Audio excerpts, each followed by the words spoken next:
High, কি অবস্থা সবার? আমি আশা করছি আপনারা সবাই ভালো আছেন। আজকের এই ভিডিওতে আমি মোবাইল টেকনিশিয়ানদের জন্য বেসিক থেকে অ্যাডভান্স লেভেলের আইসি রিবোলিং এবং রিপ্লেসমেন্ট সলিউশন দেওয়ার চেষ্টা করব।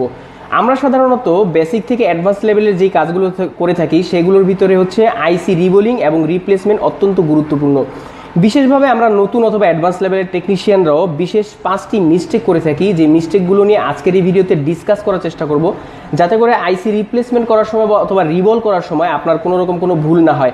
সেক্ষেত্রে আজকের এই ভিডিওটি যদি পুরোপুরি না টেনে দেখেন, আমি আশা রাখি আপনি নেক্সট টাইম এই ভুলগুলো করবেন না এবং কি কাজ করার সময় এফিশিয়েন্টলি কাজ করতে পারবেন। আমরা প্রথমে রেখেছি হচ্ছে ব্যাকআপ আইসি। তো একটি আইসি যখন আপনি পরিবর্তন করতে যাবেন, আপনার কি কি বিষয় মাথায় রাখা উচিত? প্রথমত ব্যাকআপ আইসি। আমরা সাধারণত অনেক সময় করে থাকি, আমরা যেটা মনে করি যে আমাদের কাছে একটা আইসি নাই, তো কি হয়েছে, আমরা যে আইসিটি মোবাইলে আছে ওইটা রিবোলিং করে বসালে যদি কাজ হয়। তো এখানে একটা বড় মিস্টেক আমরা করে থাকি। আমাদের কাছে যদি ব্যাকআপ আইসি না থাকে আর আমরা যদি এটা মনে করি যে ওই আইসিটা রিবোলিং করে হয়ে যাবে, হ্যাঁ এই আইসিটা রিবোলিং করে হয়ে যেতে পারে, কিন্তু যদি এরকম হয় ওই আইসিটা উঠানোর সময় ফুটে গেল, তখন আপনি কি করবেন? যেহেতু ব্যাকআপ আইসি নাই, তখন কিন্তু মোবাইলটা ম্যাক্সিমাম টাইম ডেড হয়ে পড়ে থাকবে। এর জন্য আমি সব সময় সাজেশন দিব যে আপনারা পুরনো মাদারবোর্ড থেকে হলেও একটি আইসি ব্যাকআপ আইসি রেখে নেবেন, যাতে করে ওই আইসিটা যদি কাজ না হয়, যদি ড্যামেজ হয়ে যায়, আপনি যাতে অন্য পুরাতন আইসি লাগিয়ে বা ব্যাকআপ আইসি দিয়ে মোবাইলটাকে রান করতে পারেন অথবা আপনার প্রবলেমটা ফিক্স করতে পারেন।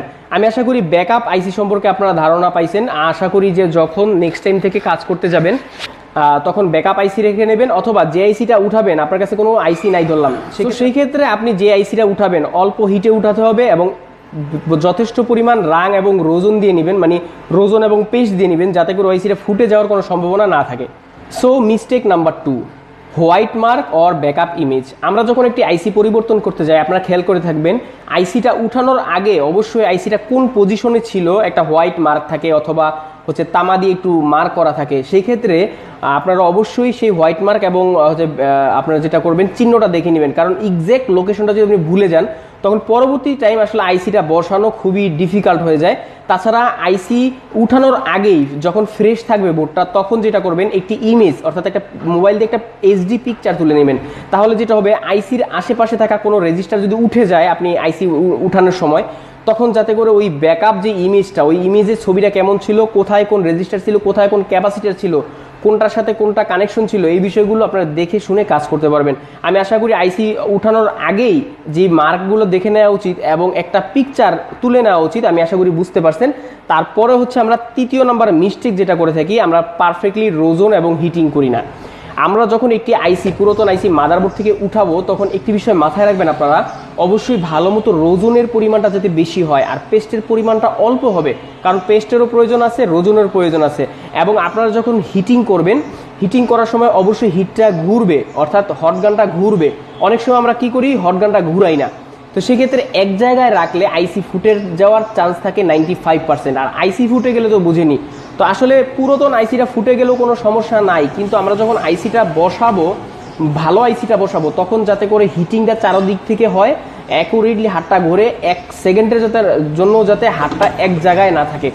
আর রোজন এবং পেস্টের বিষয়টা অবশ্যই মেনটেনেন্স করে চলা উচিত। আমরা 4 নাম্বার মিস্টেক হচ্ছে রিবোলিং ইস্যু। আমরা রিবোলিং করতে গেলে অনেক ধরনের ভুল করে থাকি। তো আপনারা যখন আইসি রিবোলিং করবেন, একটি আইসি রিবোলিং করার সময় রিবোলিং যে প্লেটটা, এটা অবশ্যই ক্লিন থাকবে।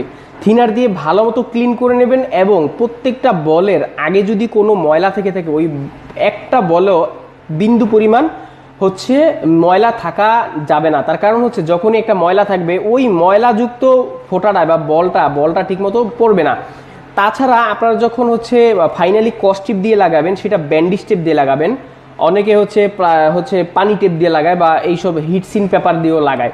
তা আমি সবচাইতে রিকমেন্ড করবো সবসময় আপনাদেরকে ব্যান্ডিজ টেপ দিয়ে লাগাবেন। ব্যান্ডিজ টেপ দিয়ে লাগালে এটা খুবই মানে পারফেক্টলি হয়।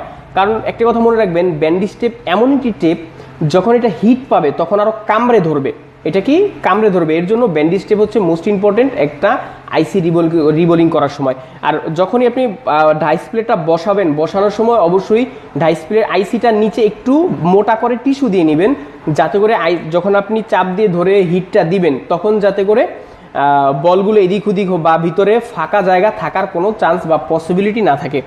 এই ভুলগুলো যদি আমরা না করি তাহলে আশা করি আপনারা হচ্ছে কাজ করে আনন্দ পাবেন। এবং আমরা যখন শোন দিয়ে হচ্ছে আইসি যে প্লেটের উপরে ধরে রাখবো হিট করার জন্য, ওই শোনে যাতে কোনো রোজন বা হচ্ছে কোনো এক্সট্রা কিছু না থাকে, কারণ রোজন বা পেস্ট থাকলে ওই পেস্টটা তাৎক্ষণিকভাবে বলের উপরে পড়ে যাবে, বলে পড়ে গেলে কিন্তু অনেক সময় বল ছেঁড়া বেড়া হয়ে যায়, নষ্ট হয়ে যায়। তো আমরা যখন পেস্টিং করি অর্থাৎ বল পেস্ট মাখাই, তখন আমরা একটু গাদায় গাদায় না দিয়ে একটু হচ্ছে হালকা করে পেস্ট করবেন। পেস্ট যত হালকা করে করবেন তত হচ্ছে বলগুলো নিখুঁত হবে এবং একটার সাথে একটা জোড়া লেগে যাওয়ার পসিবিলিটি খুবই কম থাকবে। আমি আশা করি রিবোলিং ইস্যু বা রিবোলিং করার সময় এই কটা মিস্টেক যদি না করেন তাহলে খুবই ভালোভাবে হচ্ছে করতে পারবেন, রিবোলিং করতে পারবেন। তবে রিবোলিং প্লেটটা অবশ্যই ভালো হতে হবে। এখন বর্তমান সময়ে বাজারে এমন কিছু ছোট ছোট প্লেট পাওয়া যায় একেবারেই দুর্বল, মানে দুর্বল প্লেট কেনা যাবে না, প্লেট স্পেশাল প্লেট কিনে নেবেন যাতে করে কাজ করার সময় এফিসিয়েন্টলি কাজ করা যায়। তারপর 5 নাম্বার মিস্টেকটা হচ্ছে রোজন আফটার রিপ্লেসমেন্ট। আমরা যখন আইসিটা বল করার পরে ফাইনালি বসাবো মাদারবোর্ডে, তো মাদারবোর্ডের যে বলগুলো, এই বলগুলোর উপরে অবশ্যই রোজন দিয়ে ছড়িয়ে নেবেন রোজনটাকে। তবে রোজনের পরিমাণটা হতে হবে হালকা পাতলা এবং পোছা পোছা। তো আমি আশা করি বুঝতে পারছেন। তার কারণটা হচ্ছে যখন নাকি আপনি আইসির বলগুলা হিট দিবেন এবং বলগুলো যখন গোলে ওই মাদারবোর্ডের সাথে লাগতে যাবে, তখন যদি রোজন থাকে, এটা যে কত পারফেক্ট একটা প্র্যাকটিসেস আপনারা যখন কাজ করবেন তখন বুঝতে পারবেন। যখন না কাজ করবেন তখন অবশ্যই মাথায় রাখবেন যাতে করে মাদারবোর্ডের প্রত্যেকটা বলের উপরে রোজনের ছোঁয়া থাকে। তার কারণ যখন মাদারবোর্ডে রোজনের ছোঁয়াটা থাকবে তখন আপনি যখন আইসিটা বসাবেন পারফেক্টলি প্রত্যেকটা বল মজবুতভাবে লেগে যাবে।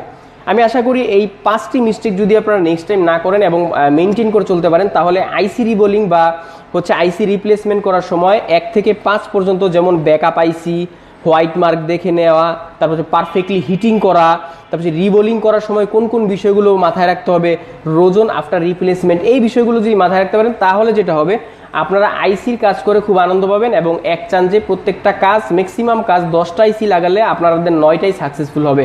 আশা করি এই ভিডিওর মাধ্যমে অনেক উপকৃত হয়েছেন। আপনি যদি এই চ্যানেলে নতুন হয়ে থাকেন অবশ্যই চ্যানেলকে সাবস্ক্রাইব করবেন। ভিডিওটি কেমন লাগলো কমেন্ট বক্সে জানাবেন।